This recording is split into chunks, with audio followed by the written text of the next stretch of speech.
حرام میں، چونکہ ڈرائیور بڑا اچھا تھا ہمارا، لڑکا سا تھا، ایسی 20-22 سال کا، خوب گاڑی چلا رہا تھا، اور جدھر جائے ادھر پولیس، راستہ بند جدھر جائے، لیکن اسے سارے راستے معلوم، تو کہہ رہے ایسے راستے سے ہم جائیں گے جہاں پولیس نہیں ملے گی، ہم آپ کو غدیر پہنچا دیں گے، اور اس نے پہنچا دیا اس مقام پہ۔ پہلے تو وہاں کی مٹی اٹھائی کہ بھائی یہاں رسول اللہ کھڑے ہوئے تھے، یہاں مولا علی کھڑے ہوئے تھے، اور یہاں 2-2.5 لاکھ مسلمان بھی تھے، ہر ملک کے تھے، یمن کے بھی تھے اور عراق کے بھی تھے اور بصرے کے بھی تھے اور تمام جگہوں سے آئے ہوئے تھے۔ اور یہ وہ مقام ہے جوفا کہ مکے سے چل کر آنے والوں کو اپنی اپنی منزل کے راستے پکڑنے تھے۔ یہ جنکشن ہے، غدیر خم جنکشن ہے ادھر ادھر آنے والوں کا، تو کوئی ادھر چلا جائے گا، کوئی ادھر چلا جائے گا، کوئی ادھر، اور مدینے والے نبی کے ساتھ چلے جائیں گے۔ تو اللہ نے کہا اس سے پہلے کہ یہ الگ الگ 72 راستوں میں بھٹکے، روکیے، سب کو روکیے، اور ارشاد پیغمبر ہوا جو آگے بڑھ گئے ہیں انہیں واپس بلایا جائے، جو پیچھے رہ گئے ہیں ان کا انتظار کیا جائے۔ آگے والوں کو بلایا گیا، پیچھے والوں کا انتظار کیا گیا۔ تو اب ہوئی 3 منزلیں، ایک جو آگے بڑھ گئے، ایک وہ جہاں حضور کھڑے ہیں، ایک وہ جو پیچھے رہ گئے۔ حضور نے بتایا جہاں میں ہوں یہاں علی کو ماننا ہے، نہ آگے بڑھ کے ماننا ہے، نہ پیچھے رہ کے ماننا ہے، نہ خدا کہنا ہے، نہ چوتھا کہنا ہے۔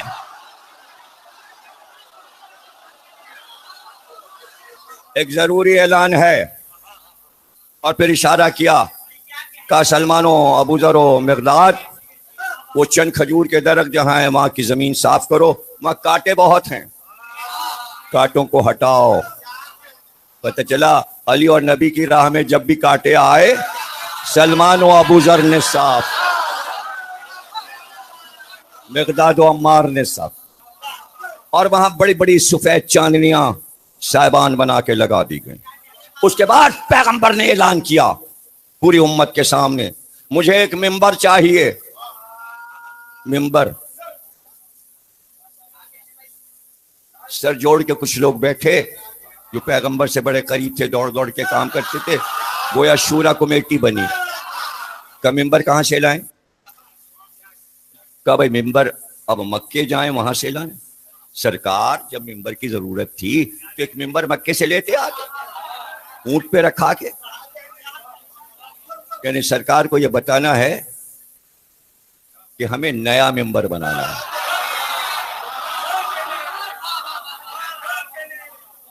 ہمیں نیا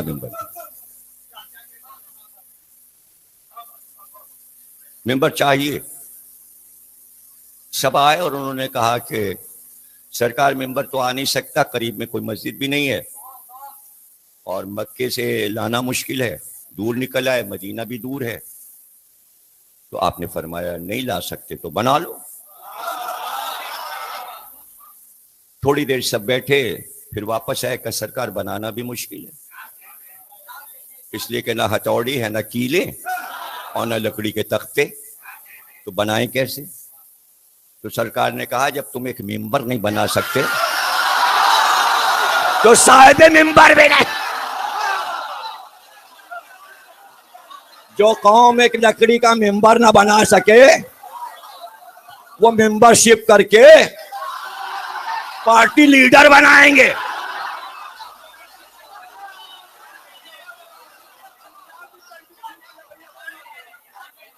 پارٹی لیڈر بنا، اور 1400 برس گزر چکے ہیں، مسلمانوں کی لاکھوں پارٹیاں بن چکی ہیں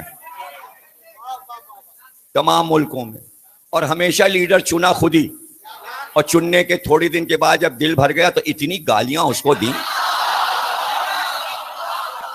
وہ دستور اب تک پاکستان میں قائم ہے، ایک کو معزول کیا دوسروں کو لائے۔ اب تو دوسری پارٹیاں چیختی ہیں، عمران کی پارٹی کہہ رہی ہے پیپلز پارٹی سے زرداری سے پیچھا چھڑاؤ، اور پیپلز پارٹی عمران کی پارٹی سے کہہ رہی ہے عمران سے پیچھا چھڑاؤ۔ اب تو دوسری پارٹیاں کہتی ہیں بدلو، لیڈر بدلو. کبھی کبھی حکومت بھی کہنے لگتی ہے لیڈر بدلو. تو بھائی سیاست کہاں رہی؟ تو پھر عوام کی مرضی کہاں رہی؟ تو دوسری پارٹی کی جب مرضی ادھر آ گئی تو جمہوریت تو نہ رہی.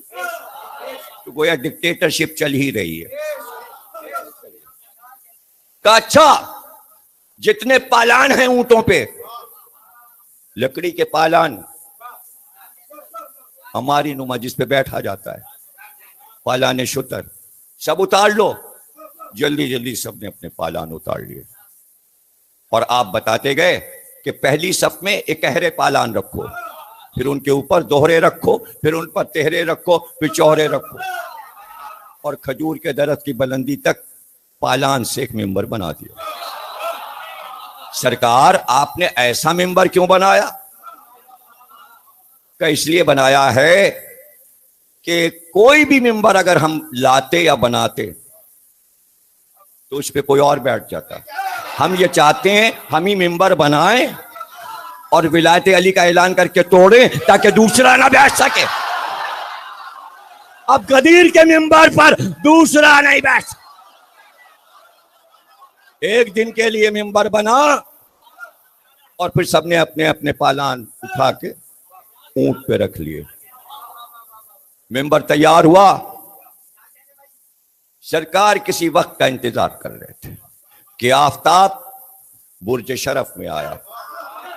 12 برج ہیں جس میں آفتاب کو عروج ہوتا ہے، وہ نیا دن ہوتا ہے. نیا دن آفتاب کا 21 مارچ سے شروع ہوتا ہے. آپ کی تاریخیں پہلی سے شروع ہوتی ہیں، آسمانی تاریخیں الگ ہیں. اور یہ جو آپ پہلی محرم کو اخباروں میں پڑھتے ہیں، نوح کی کشتی رکی محرم میں، انجیل اتری، توریت اتری، زبور اتری محرم میں، آدم کی توبہ قبول ہوئی محرم میں، یونس مچھلی کے پیٹ سے نکلے محرم میں، موسیٰ پہ توریت اتری محرم میں، عیسیٰ پہ انجیل اتری محرم میں. تو ایک دن امام حسین کھیل لیتے، رسول اللہ نے آواز دی کہ حسین یہاں آؤ، میری بات سنو. تمہاری شہادت محرم کی 10 تاریخ 61 ہجری میں ہوگی. مجھے جبریل نے بتایا، اللہ نے میسج بھیجا، پیغام بھیجا. اب تمہاری شہادت کی تاریخ کی عظمت کو گھٹانے کے لیے ہماری امت میں بعد میں کہا جائے گا کہ ہر نبی کا مبارک کام محرم میں ہوا. یہ حدیث بھی تو ہے. یہ سارے کام جو محرم میں دکھائے جا رہے ہیں یہ 21 مارچ کو ہوئے. آدم کو سجدہ 21 مارچ کو ہوا. آدم کی خلافت کا اعلان 21 مارچ کو ہوا. آدم کی توبہ قبول ہوئی نوروز کے دن. نوح کی کشتی کوہ جودی پہ ٹھہری 21 مارچ نوروز کے دن. کچھ حساب آسمانی ایسا ہے کہ اس دن آفتاب جب نصف النہار پہ بیچ میں آتا ہے، نہ ادھر جھکا ہوتا ہے نہ ادھر، یعنی نہ ادھر زوال میں ہے نہ ادھر زوال میں، بالکل سیدھ میں ہے. جیسے ہی وہ سیدھ میں آیا، اس کے سیدھ میں پیغمبر ممبر پہ پہنچے، علی کو بلایا. اب 2 بھائی اور آفتاب برج شرف میں، اور 21 تاریخ اور ذی الحجہ کی 18 تاریخ. اتفاق سے غدیر کی 18 21 مارچ کو پڑی. اس میں پریشانی کیا ہے؟ کیا پریشانی؟ اب چاہے 18 بقرعید سے غدیر مناؤ یا 21 مارچ سے مناؤ. ظاہر ہے ہم اسلامی مہینوں سے مناتے ہیں، انگریزی مہینوں سے نہیں. تو انگریزوں کے لیے وہ تاریخ چھوڑ دیجئے، جب ایمان لائیں گے تو 21 مارچ کو منایا کرے. اعتراض کیا ہے نوروز پر؟ نوروز کہتے اس لیے ہے کہ دنیا کا پہلا دن، جس دن آدم اٹھ کے کھڑے ہو گئے، پہلا انسان بنا. اب وہ تاریخ آفتاب کے حساب سے پہلی ہے، ہمارے یہاں کے 21 کو پڑتی ہے. اب یہ سب سمجھانے کے لیے تو الگ مجالس چاہیے. ابھی اس کو سب کو چھوڑ دیجئے، اس میں الجھنا نہیں ہے. پیغمبر آ گئے ممبر پہ اور خطبہ دیا. صرف 2.5 لاکھ حاجیوں نے نہیں سنا، ذرے ذرے نے سنا، پرندوں نے سنا، جانوروں نے سنا، بلکہ یہ خطبہ عالمین میں گونج رہا تھا. ملائکہ سن رہے تھے اور ملائکہ اترے ہوئے تھے، اس لیے کہ آج ملائکہ کو بھی علی کی بیعت کرنی تھی۔ علی عرب کے خلیفہ نہیں بنائے جا رہے تھے، زمین و آسمان کے خلیفہ، اس لیے ہر مخلوق آئی ہوئی تھی۔ تمہارے نفسوں پہ اولا ہوں، اولا کہتے ہیں مولا کو، مولا کہتے ہیں اولا کو، مولا کے معنی ہے اولا۔ میں تمہارے نفسوں پہ اولا ہوں، یعنی ہم اگر اپنے نفس سے کوئی ارادہ کریں، کھانا کھانے چلے جائیں، نماز پڑھنے چلے جائیں اپنے نفس سے، اور اگر پیغمبر پکار لے جلدی آؤ تو نماز توڑ کے آؤ، اس لیے کہ میں تمہارے نفس پہ اولا ہوں۔ اور سورہ نساء میں آیت آ گئی کہ چاہے نمازی کیوں نہ پڑھ رہے ہو، پیغمبر جیسے ہی پکاریں فوراً لبیک کہو، آواز دو، میں تمہارے نفسوں پہ اولا ہوں۔ سب نے کہا بے شک، آواز دی مجمع نے، آپ اولا ہیں ہمارے نفسوں پہ۔ کہا تو میں مولا ہوں تمہارا۔ سب نے کہا آپ ہمارے مولا ہیں۔ کہا تو سن لو، جس کا میں مولا، آج سے اس کا عالم،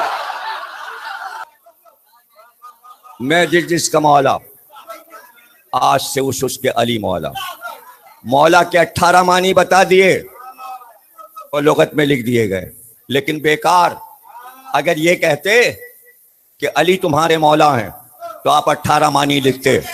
رسول کہہ رہے ہیں میں تمہارا مولا ہوں اور اللہ تمہارا مولا، تین ہی ہیں، یا اللہ مولا، یا رسول مولا، یا علی مولا۔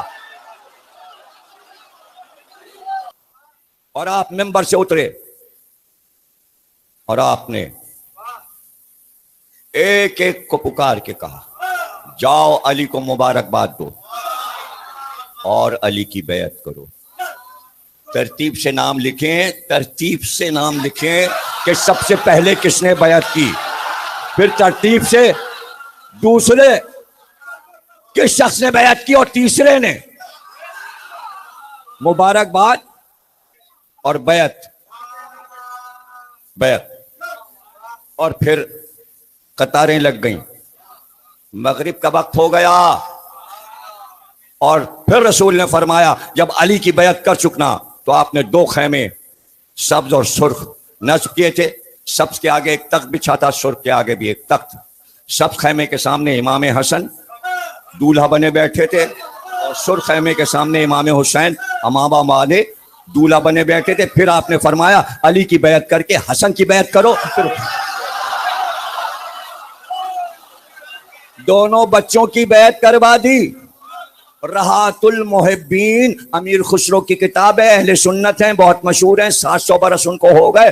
انہوں نے کہا کائنات میں واحد 2 بچے ہیں جن کے لیے بیعت لی گئی، دنیا میں کبھی بچوں کے ہاتھ پہ امت نے بیعت